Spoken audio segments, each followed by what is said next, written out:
Hey everyone, welcome to the Win with Heather Havenwood. Oh my gosh, wow. Well, welcome to 2017, everyone. This is Heather Havenwood. This is a solo Raw show. You can check me out at heatherhavenwood.com. You can check out all of our amazing sponsors, heatherhavenwood.com/thinkific. Just check us out. So welcome to 2017, everyone. I'm going to kind of do something different today. I'm going to be talking about what I call it completing. All right. So completing a year in the past and creating a new future. So that might sound similar to you if you've ever done any kind of personal development work, but it's something that's really critical. And just like in relationships, right? When you complete a relationship, you want to complete a relationship so that when you go into a new relationship, a new loving, lover relationship, marriage, whatever, you're not what I call bringing the old baggage into the new relationship. And so I'm going to talk about a little bit about that today. There's a friend of mine, dear friend of mine named Kym Dolcimascolo. I can never say her name right. Kym, who's literally I've known her for almost 10 years at this point. She has created a blog post about this process, and I've actually followed it step by step, and I'm going to show it to you in the show notes. So there's two pieces of this. One is what I call completing your year 2016, so that you can create, not bringing the baggage of 2016 into the new year of 2017. So, this is going to be what I call an exercise podcast. So if you're driving along, you can just think of the answers, or if you're on the treadmill, you're thinking about this, and or you're doing whatever you do, listening to podcasts. I just suggest that you just take a minute and really start to think about 2016, right? So just really think about 2016. And how we do this, we segment this out in two different ways, two different sections, okay? So the first section is what I call what didn't go right, or things that didn't work, okay, in 2016. And then we're going to move into basically things that did work well, or gratitude in 2016. That's the first part. Now, what I want you to know is this blog post I posted has approximately 40 different questions. Okay, so I'm not going to do that right now, obviously, in this podcast, but I am going to just share a little bit. I'm going to share a few of the questions with you so you can kind of start to get an idea and at least maybe do a mini completion right here on this podcast. Okay, so just let's take a minute. All right, so here's what we do. The list of questions that allows you to see the overall picture and the things that may not have gone as well as you'd like them to have gone well in 2016, okay? I find, honestly, I find that the years I don't do this process, I feel like I drag all my crap into the next year. So I really hope that you take your time to complete 2016, because 2016, no matter what business you're in, it was probably a little volatile on some level just because of the election. I mean, there was a lot that went on. So I just want you to, take a minute, take a deep breath, and let's do this. Ready? So overall, how do you feel about your overall performance in 2016? Normally rate this from a scale of 1 to 10, and then ask yourself why and elaborate on that. God, for me, oh God, I feel like I did okay, like a 6. There's a lot of things that went really well in 2016, but there's also a lot of barriers that popped up in 2016. I constantly felt like I was on a fight, with life a little bit. So for me, I feel like I'm a 6. Okay, number 2, what are the biggest challenges, roadblocks, difficulties, or obstacles this year for me? Now that could be, go on and on and on. And I don't want this to be like a complaining exercise, okay? There's very difference between a complaining and completing, right? It's just really about your life. Biggest challenges, roadblocks, difficulties, or obstacles this year for you. Just looking back, right? Overall big picture, just take a minute. All right, here's a few things. If I could change one thing that happened this year, what would it be? That's an interesting one. Again, this is not a complaining or focusing on the negative. This is just like looking at what happened. Okay, let's see. Let's look at another one. When did I not honor and take care of myself? When did you, during the year, or did you at all? Did you take care of yourself? Did you honor yourself? You know the answer.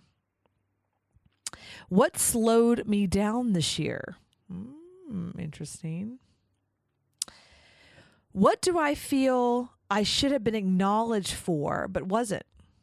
Ooh, that's a big one for me. If I don't feel acknowledged for something, I get all like antsy and annoyed. So take your time with that one. What disappointments or regrets did I experience this year? What disappointments or regrets did I experience this year? Something to also realize if you're an entrepreneur or business owner, we're hard on ourselves. At least I am as an entrepreneur. I'm really constantly looking for what's next, what's best. How can I go to the next level? And as an entrepreneur, I feel like we're always learning from the past and going to the next level. You can't really bring in the past to the future of your life, because if not, I mean, if you do, it's just, you're never going to be able to get better, you know? I look at my time in my bankruptcy. It's like I'm constantly having to let all the emotion around that go. And I always find new things so I can create a new future and have a healthy financial lifestyle. So it's ongoing in entrepreneurship land. It's ongoing and next.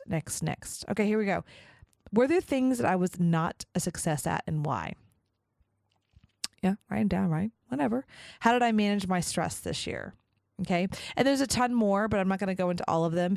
Let's focus on the next step. Step 2, right? Take a deep breath here. Relax and allow yourself to explore and write down the answers to these questions. Find them, go deeper, find your answers. I prefer you write these down, but I understand if you're just, you're like, hey, I'm just kind of looking at this. And again, this will be my show notes. So here's the other second half of the completion of 2016. What went well this year? Like what worked, right? What went well? List as many things as you can think of. What things did I accomplish this year? What things did I accomplish this year? Small, big, doesn't matter. Look for everything. Dig deep. Let yourself swing at this one. Remember, there are no small accomplishments. Yeah? What things did I accomplish this year that I'm most proud of? For me, starting this podcast, and as of 2017, I'm now on Biz Talk Radio around the country. Honestly, guys, that's really one of the most proud things I feel most accomplished of. One of the things that's the most exciting for me, I got engaged, but that's not what they're asking in 2016. What are the lessons I learned this year? Lessons. Ooh, God, so many lessons. I learned so much this year about broadcasting, media, branding. Oh my God, I had so many different lessons. Here's one. What was my biggest life lesson this year and why? Life lesson. Wow. I think honestly it's love, and that love really is what makes the world go round. And that sounds so cheesy, but it's really true. What new skills did you learn? Me, broadcasting and podcasting. I learned so much this year in that space. I just absolutely love it. Let's see. How did I grow emotionally or mentally or career and business wise this year? Those are 3 different questions. Where have you stretched yourself? Where have you stretched yourself to expand this year? Ooh, have you? Do you find yourself in a little hole? What was the best decision you made this year? Best decision. Ooh, that's a good one. What is at least one miracle you experienced this year? I like that. Here we go. Let's a few others. I'm looking down the list. There's a lot of them. What are at least 3 things you did this year to help someone else? Again, go back. Look. For me, there's a few people in our business with Skinny Beam that we really reached out to and helped this year. And I really am very excited that I had that opportunity to do that. Let's see.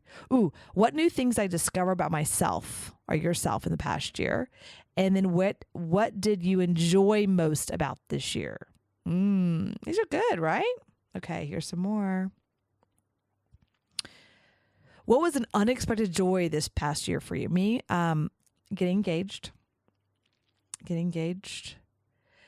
What strengths did I tap into and utilize this year? For me, speaking, I've always been loving the art of speaking communication, and I feel like I'm finally tapping into that strength. At least I think it's a strength.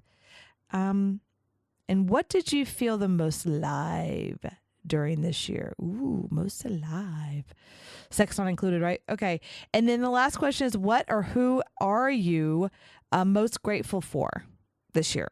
What, basically gratitude, like who, what, where, what are you most grateful for this year?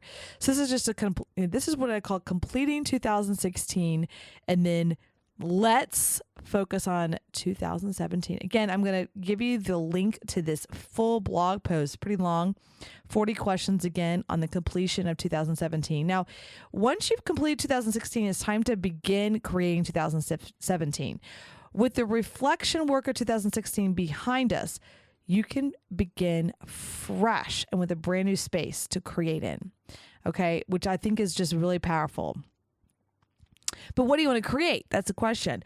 We have all experienced the making resolutions process. I don't believe in that.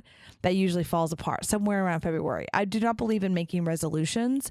I'm a big fan of what you want to create, what I love to do. What do you love to do?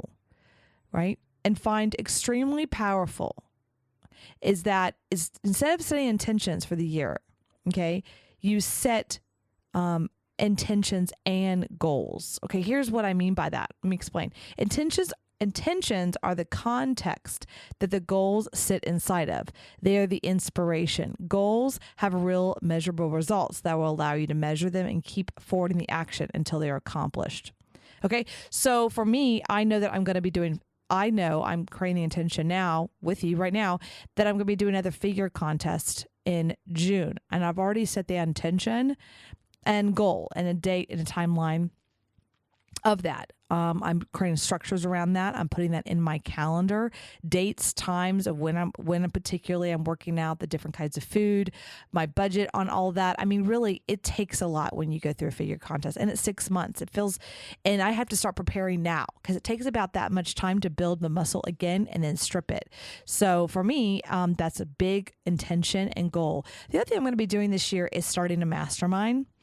And the intention of the mastermind is I've been a part of so many amazing masterminds over the last 15 years. I mean, I just love the process. And every time I get opportunity to be part of a mastermind, I hop in. But this time I've really never created my own. And it's something I've always kind of been itched to do. But 2017, I feel like it's time. It's time that I really say, you know what? I want to surround myself with other amazing business owners and entrepreneurs in the world. And I'm going to put together a group of people that we are consistently in communication about our goals and intentions and where we're going and, what are we creating? What are we up to?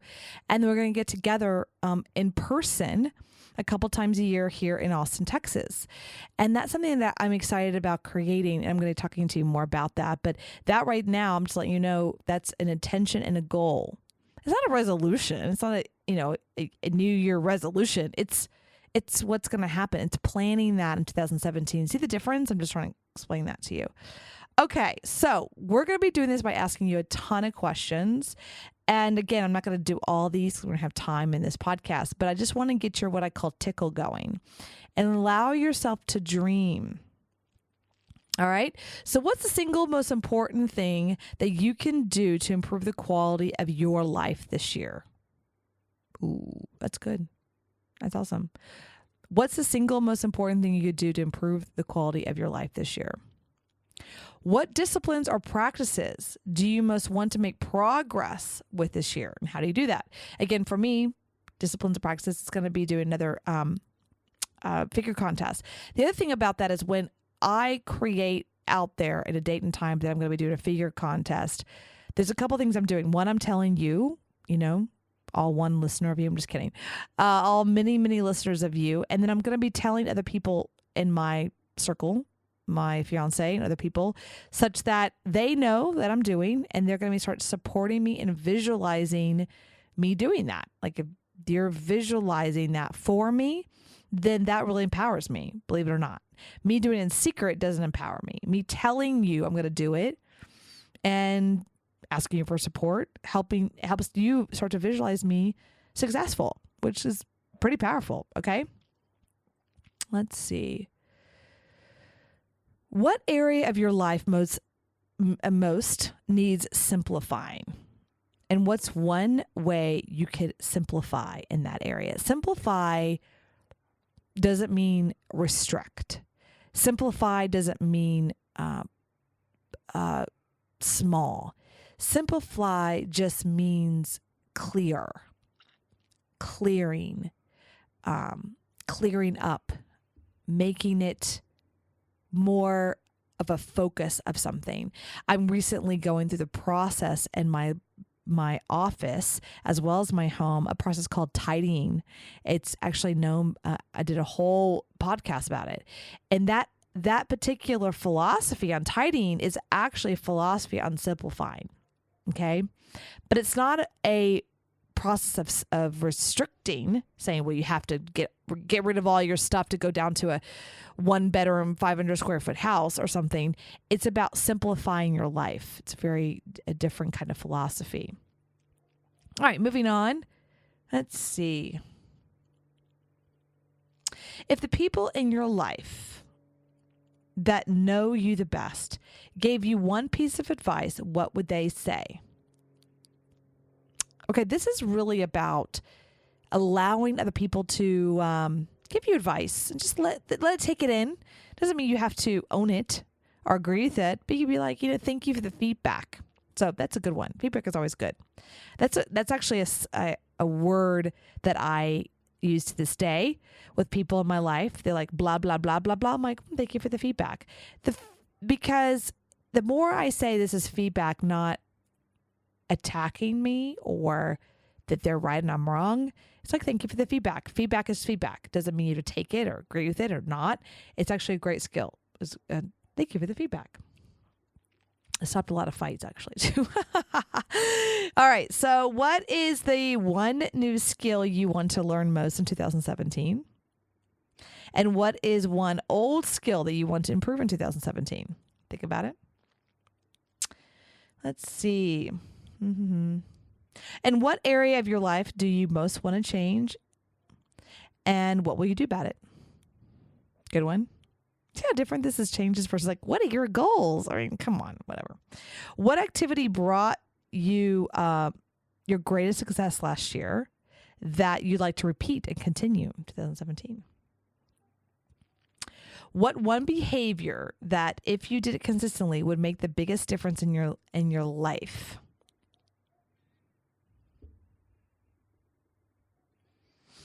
Okay. What project or goal that if you don't accomplish it, will leave you the most regretful at the end of the year? Okay, that's a great question. What you're doing is you're tricking your brain there. So you're asking your brain, okay, brain, what project or goal that if I don't accomplish it in 2017, I will regret it? I totally think of it right now for myself. What support do I want to give to other people in my industry this year? What kind of person do I want to be by the end of 2017? By the end of 2021, that's dreaming a little bit. And then let's see. There's a ton of them here. What do I need help from others this year? Ooh, that's a hard one. Basically saying, hey, I know I need help to create a goal or intention. And I completely agree. Look, we don't live on what I call a singular planet. And what I mean by that is we don't live alone. We act like we live alone or we're by ourselves or there's no one else around. But believe it or not, there's 7 billion people on the planet and you can't do anything by yourself. What I mean by that again is no matter what you're creating or building, a business, a project, you always need people, support, help, cheerleading, whatever it is, because honestly, we don't live on an island by ourselves. We're here. We're meant to co-create with other people. And that's kind of what I mean by that. Okay. That's really it. So those questions are really designed to allow new things to bubble up instead of thinking hard about what are your goals, and allow you to start thinking about and ready to create for 2017. And just allow yourself some quiet time to work on these. You might find them coming up right away, but I also suggest you maybe sit with it. just really sit with these questions for maybe the week. People think, oh, well, it's January 1st. I now have to have all my goals ready. It's like, oh, that's boring. It's interesting. Donna and I work out 5 days a week. And last Friday, I think it was a couple days ago, we went to the gym, and it was our off week. It was a different gym, and it was like 5 or 6 o'clock, and it was packed. I'm talking like we couldn't even get anything. It was off the chain packed. And I thought to myself, why in the heck is this so crazy? And then it hit me. I told him, I said, everyone's off this week, and it's technically after Christmas. It was like December 27th or something. And now people are in that gear of the New Year's. And as somebody who goes to the gym every single week, no matter if it's cold, hot, August, June, July, it doesn't matter. It is the most fresh, the real gym rats, the people that we see there all year round, they can't stand January because everyone and their mother come out with their goals and resolutions, and then we always make fun of them. We always go, oh, it's January, it's so busy. Don't worry, they'll be gone by March. And it's so true. Every year it looks that way. And so I really suggest to you and encourage you not to create a resolution or a goal, but actually create an intention and a goal. Way more powerful, because the intention part is the why. Like, why are you doing it? What are you doing? Well, for me on the figure stuff, I don't make any money off of that. In fact, it costs me a lot of money. It's not something that's going to be a financial goal. It's something I want to do personally. I did my year when I turned 40. This will be 2 years later, and probably be on my same birthday weekend. And it's something I really told myself on the first one I did when I was 40 that I would do it again every year or every other year. And so, here we are. It's every other year, and I just want to continue doing that. And I want to feel like I got better than last time. Because the first time was just walking on a stage in a tiny little bikini, asked people to judge me on a figure contest on my 40th birthday. If you don't know that, my 40th birthday, like actually on the day, June 27th, 2015, I got in a tiny little bikini and walked across the stage, asked people to judge me in a national figure contest, bodybuilding contest. And I just made myself a promise that I wanted to do it again out of just doing it for myself to see if I did better. It's about improving from where I was at, not comparing myself to other people. And that's interesting because a lot of people say, hey, how'd you do, Heather? How did you do? And I thought to myself, I did great because I got in a tiny little bikini and I got on these high heels. I walked across stage and I didn't fall. I mean, to me, I did great. But they were, of course, wanting me to compare myself to other women. And I just can't do that. There's gorgeous, gorgeous, stunning women and beautiful bodies. And I just can't do that. So anyway, here's the thing. I just want to read to you what she's saying here. Goals are external and define a series of steps and measurements used to move towards your intentions. Goals are based on analyzing, reasoning, and planning and contain the elements of objectives, milestones, and actions. Goals are focused on the future, and goals are like a destination or specific achievement. They are either met or unmet, and goals are how, when, and where. So there's a date in June 2017 of when that actual figure show will happen, and I will either be there or not, right? So there you go. And so intention is something different. Intention is really the why behind everything that you do. The intention of the figure contest for me is to feel confident, to look and feel confident and say I did the goal. Like, it really is for me, right? And it's empowering to me. It's a very empowering choice and a very empowering challenge for me. So again, I'm just giving you a little taste of kind of what I go through when I'm creating 2017, which I will be doing. And maybe on this next podcast in a week, I will kind of share with you more on things I'm creating. But I'm right now in the middle of this process. Yesterday, I did the completion 2016, and I'm in the middle of the creation 2017 because I don't think it can be done in a day. I think it's a process. So that's it, everyone. Again, this is Heather Havenwood. Check out my website, heatherhavenwood.com/podcast. I just want to shout out to all of our amazing sponsors, Thinkific, ClickFunnels, Mobit, and just thank you so much for the opportunity to be a part of Biz Talk Radio. And that's it, everyone. This is Heather Havenwood with The Win.